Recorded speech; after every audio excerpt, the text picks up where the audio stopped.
Hi friend ఈ వీడియోలో నేను చెప్పేది ఏంటంటే ఫ్రెండ్స్ ఆంధ్రప్రదేశ్లో టీడీపీ గవర్నమెంట్ అయితే ఏర్పడిందనమాట.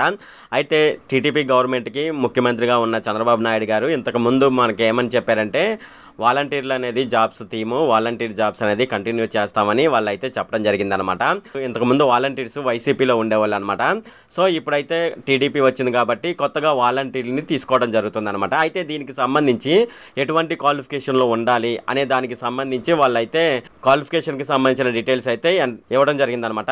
సో ఇప్పుడు టీడీపీ గవర్నమెంట్లో వాలంటీర్ జాబ్ పొందాలంటే ఏ క్వాలిఫికేషన్స్ ఉండాలి అనే విషయాలైతే మనం ఈ వీడియోలో డిస్కస్ చేద్దాము. ఈ వీడియోలోకి వెళ్ళే ముందు నాదొక రిక్వెస్ట్ ఫ్రెండ్, అదేంటంటే ఈ వీడియో కనుక మీకు నచ్చినట్లయితే ఇక్కడ కింద ఉన్న రెడ్ కలర్ సబ్స్క్రైబ్ బటన్ మీద అయితే ప్రెస్ చేయండి. ఇలా మీరు రెడ్ కలర్ సబ్స్క్రైబ్ బటన్ మీద ప్రెస్ చేయడం వల్ల నేను చేసిన ప్రతి ఇన్ఫర్మేషన్ వీడియో అనేది అందరికంటే ముందు అప్డేట్ రూపంలో మీ మొబైల్కి అయితే చేరిపోతుంది. ఇప్పుడు మనం వీడియోలోకి అయితే వెళ్ళిపోదాం. ఇది దీనికి సంబంధించిన డీటెయిల్స్ అనమాట. అయితే దీనికి సంబంధించి డీటెయిల్స్ ఏమని మనం చూసుకున్నట్లయితే ఇక్కడ చూడండి, వాలంటీర్ రిక్రూట్మెంట్ వచ్చేసేసి డిగ్రీ హోల్డర్స్ 1994 to 2003 అనమాట. ఈ మధ్యలో ఎవరైతే పుట్టి ఉంటారో వాళ్ళైతే వాలంటీర్ జాబ్ చేయడానికి అర్హులు అనమాట. అలాగే శాలరీ ఇంక్రీజు అని ఉంది. ఇక్కడ చూడండి, కరెంట్ శాలరీ 5,000 ఇంక్రీజ్డ్ టు 10,000 అనమాట. 10,000కి ఇంక్రీజ్ చేయడం జరిగిందనమాట.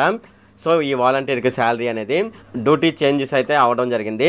ఇంతకుముందు విలేజ్లో వర్క్ చేసేవాళ్ళు ఇప్పుడు విలేజ్ లెవెల్ నుంచి మండల లెవెల్ స్థాయి వరకు వీళ్ళు వర్క్ చేయవలసి ఉంటుందన్నమాట. అలాగే వెల్ఫేర్ ఫండ్ వచ్చేసేసి new fund established for the each village అనమాట. ప్రతి విలేజ్కి అయితే ఒక వెల్ఫేర్ ఫండ్ అయితే వాళ్ళైతే ఇవ్వడం జరుగుతుంది. అంతేకాకుండా ఏపీ వాలంటీర్ క్వాలిఫికేషన్ 2024కు సంబంధించి డిగ్రీ పాస్డ్ అయి ఉండాలన్నమాట. ఎవరైతే డిగ్రీ పాస్ అయి ఉంటారో వాళ్ళైతే అర్హులు అనమాట. ఇది ఫ్రెండ్ ఈ వీడియోలో. ఈ వీడియో కనుక మీకు నచ్చినట్లయితే ఇక్కడ క్రింద ఉన్న రెడ్ కలర్ సబ్స్క్రైబ్ బటన్ మీద అయితే ప్రెస్ చేయండి.